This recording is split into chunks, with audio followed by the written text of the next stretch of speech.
This week's topic, we're talking about the employee experience. And while uh, I tend to focus on customer experience, I do a lot of work in employee experience and how those two are connected. We have to remember that employees are actually the number one driver of the customer experience. And we can use a lot of the best practices and the techniques around customer experience, like journey mapping and things like that, and apply it to the employee experience.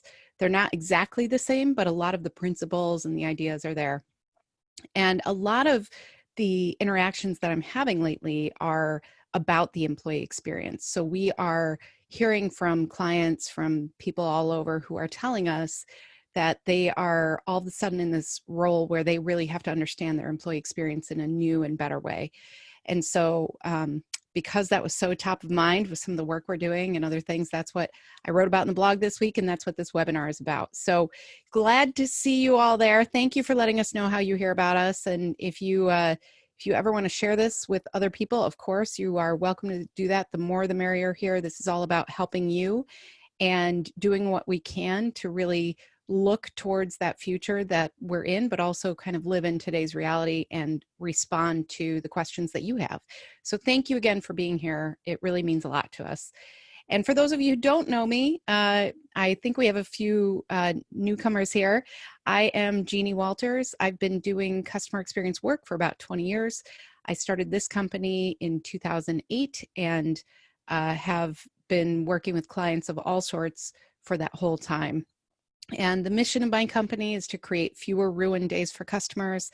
I'm really motivated by understanding customers and delivering for them, not just in big ways, but also in small ways along the journey.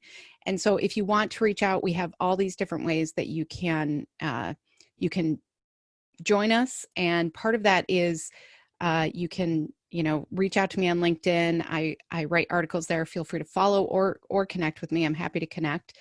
As well as some LinkedIn courses, and find me on Twitter, however you want to reach out. And then we've got this 21-day challenge as well, which just helps you think about the customer experience every day for 21 days and gives you a little task to complete.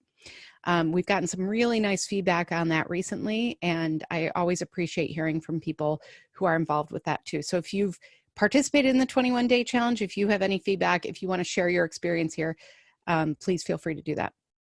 So let's get into it. So when we talk about the employee experience, I think it's really important to remember that today, we're all living in this different world, right? We are forced to make different decisions. We have different plans, all of these things. And so when we hired most of our employees, we painted a very different picture of what that involved. And so today we have to rethink, we have to revisit what were those expectations that we promised our employees, and then think about ways to really help them through this time in a way that's authentic and honest. And some of that means saying that we don't know. So we're going to talk about a few strategies around that today. And while many managers, many leaders right now, I just want to give a shout out to whoever's leading a team right now, because I know that it's a challenge. And I also know that many of us are doing what we can individually to reach out to our people and say, hey, how are you doing? I think the phrase I keep hearing is, how are you holding up? Because we're all in this together. We're all trying to figure it out day by day. And so because of that, I just want to acknowledge that many of you are probably already doing that. And many of you have managers or leaders yourself that are doing that for you. And that's fantastic. And I don't want to take away from that. I think what we're looking at is, how do we look at this at that macro level? How do we really understand the employee experience across the organization, not just that one-to-one individual way? So LinkedIn has this great report every year. This is the 2020 LinkedIn Global Talent Trends Report. And what they do is they really do look at, okay, what do we know about talent acquisition and retention? How do we keep people happy? How do we make sure that we're creating opportunities for people to live up to their potential in the right way? And in their last report in 2020, they actually identified these 4 Ps of employee experience, which I really like. And it's people, place, product, process.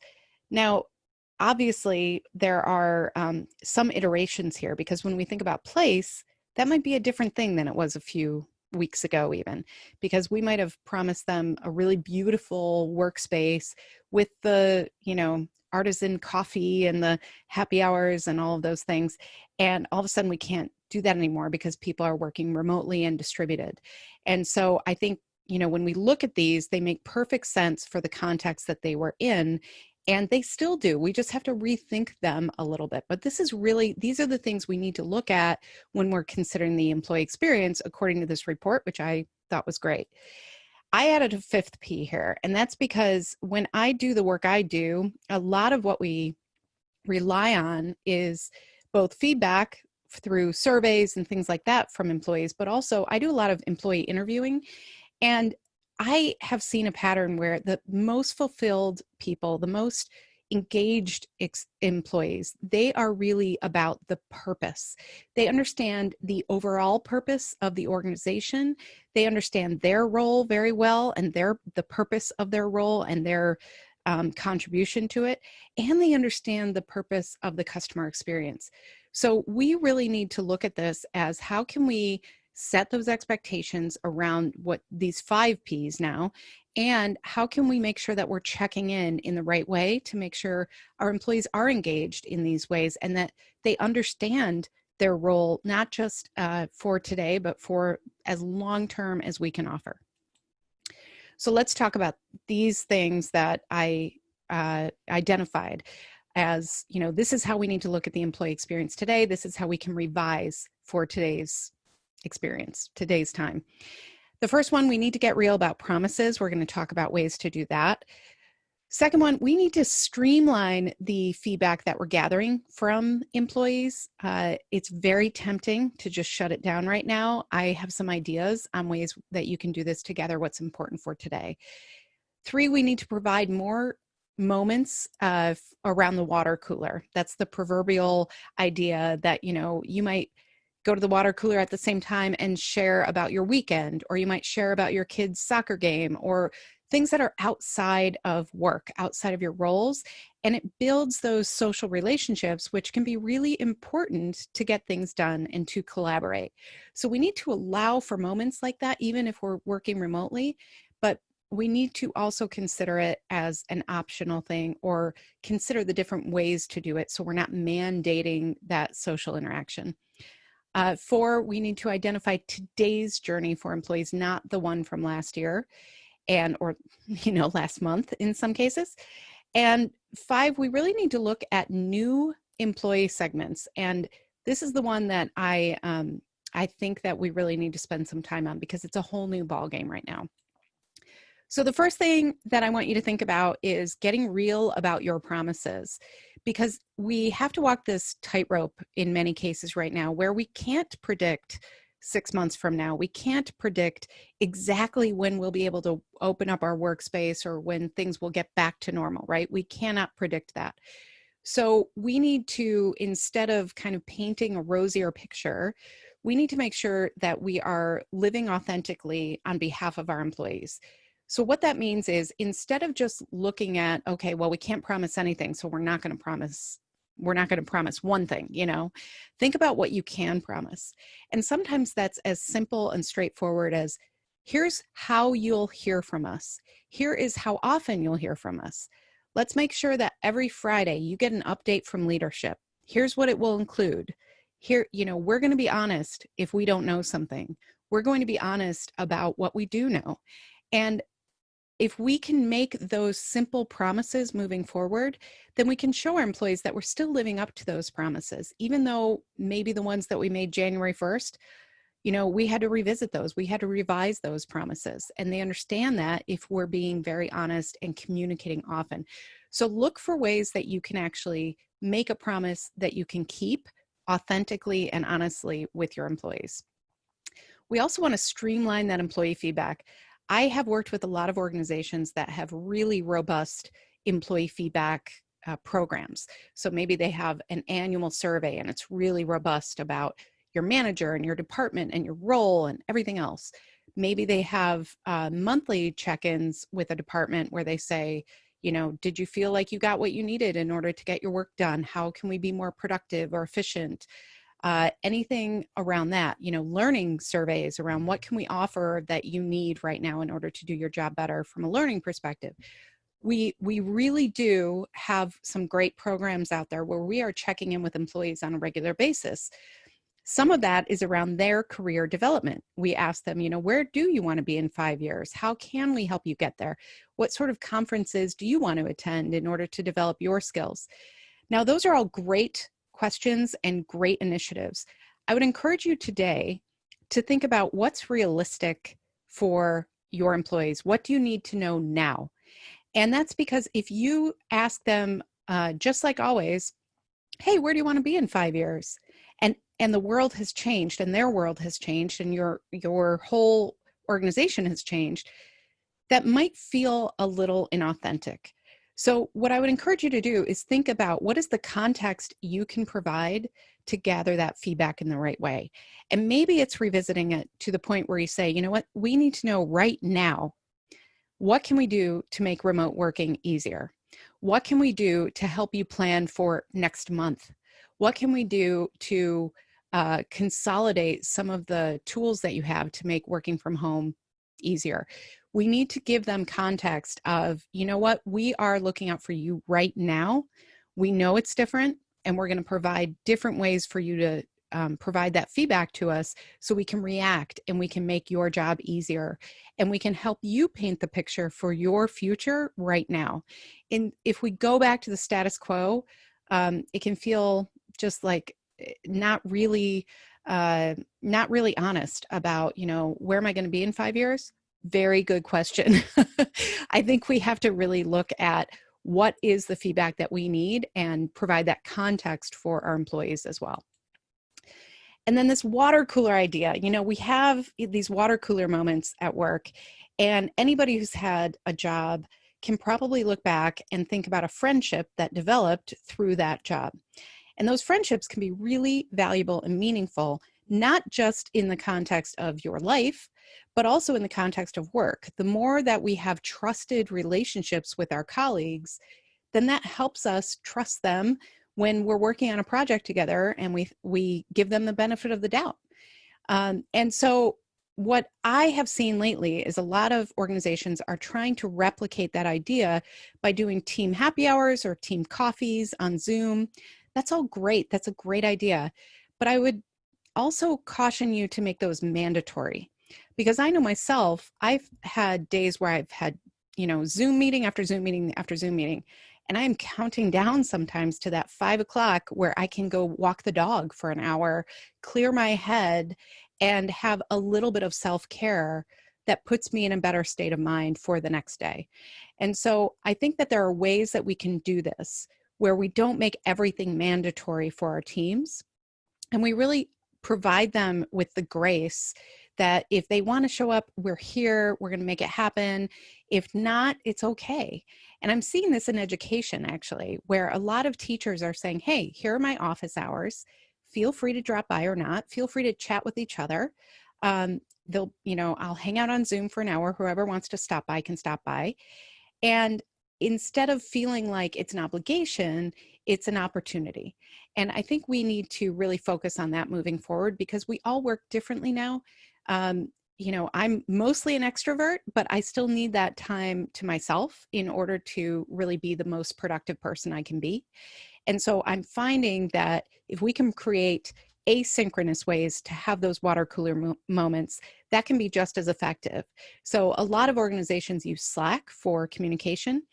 I love the idea that a lot of organizations are putting forth now, where they are putting channels together that are more about life. One that I saw that I thought was great was, what's your work from home outfit of the day? And they had all this fun with that because they were a fashion brand. So people were really having fun sharing those moments, getting to know each other differently, but not feeling like it's this obligation to go to another meeting. Now, again, I don't want to say never have those opportunities. I think they're really important, and they can be really social and fun. And there are ways to engage. I've seen people use like quizzes and Kahoots and all sorts of games to play and themes. I know Patrice, who's I think is here, she has themes of the day so that as people show up to meetings, they have crazy hats or fun outfits or whatever. Those are all fabulous ideas. But if it's just about being social, I would make it as optional and as graceful as you can so people know it's there as an opportunity, but not an obligation. And then, we have to identify today's journey for our employees, not the one from last year. Some of you might have employee experience journey maps, which is fantastic, but they might not apply to today's world. They can still inform you, they can still help you understand your employee experience, but we need to revise those. We need to revisit those and make sure that we are understanding the journey that is today for our employees. One of the things that I've heard come up a lot is about hiring in today's world. How do we hire virtually? How do we onboard people? How do we make sure that, they're creating relationships with the people that they're working with when we have to remain virtual for a while? What does that look like? What is that experience like for that new employee who's coming in and has never met somebody in real life? That's the type of journey we need to zero in on and really think about how can we support that employee through that very unique journey that we didn't necessarily have a couple months ago. And then finally, we need to look for new employee segments, because in the past, a lot of employee segments were based on role within the company. They were based on maybe tenure with the company, like somebody who's been there 6 months or somebody who's been there 6 years. That's all really valuable. But today, I think we have this amazing opportunity to really understand everybody's life beyond work. And so we have, employees who are balancing having young children that they have to homeschool with their role. We have people who live in multi-generational households right now who have a whole new set of concerns, of obligations, of responsibilities that they might not have had a couple months ago. We have people who are partners with high risk frontline workers, right? Like healthcare workers or delivery people who have to balance, every time they go to work and come back, what does that look like? That's very disruptive. And so I would encourage you to think about who are those segments in your employee population, because if you can look at their experience, you might be able to find ways to support them that are creative and innovative. There's a great ad out right now. I should have thought about this and had the link, but I just saw it this morning. It's in relation to the US Mother's Day coming up on Sunday. And Microsoft Teams put together this whole thing about how moms are working differently and all these video chats where the kids are involved and they're crying for something or they're hanging on their mom or whatever. And I think that that's a perfect example of how, that's a very different experience than going to an office away from your family and getting your work done. So I just think it's really important to look beyond the typical employee segments, really look for those groups that need your support in new ways, and go beyond the org chart, go beyond the typical employee journey, and think about who are these people that are working on behalf of our brand, that are delivering for our customers, and how can we really support them in this moment in time. Thanks for watching. I hope this was helpful to you. If so, make sure to subscribe. We do these webinars every Friday at noon Eastern, 9 Pacific on LinkedIn Live and right here on YouTube. And if you've got a question, don't be shy. Ask in the comments and I'll do my best to answer. You're here for your customers. I'm here for you.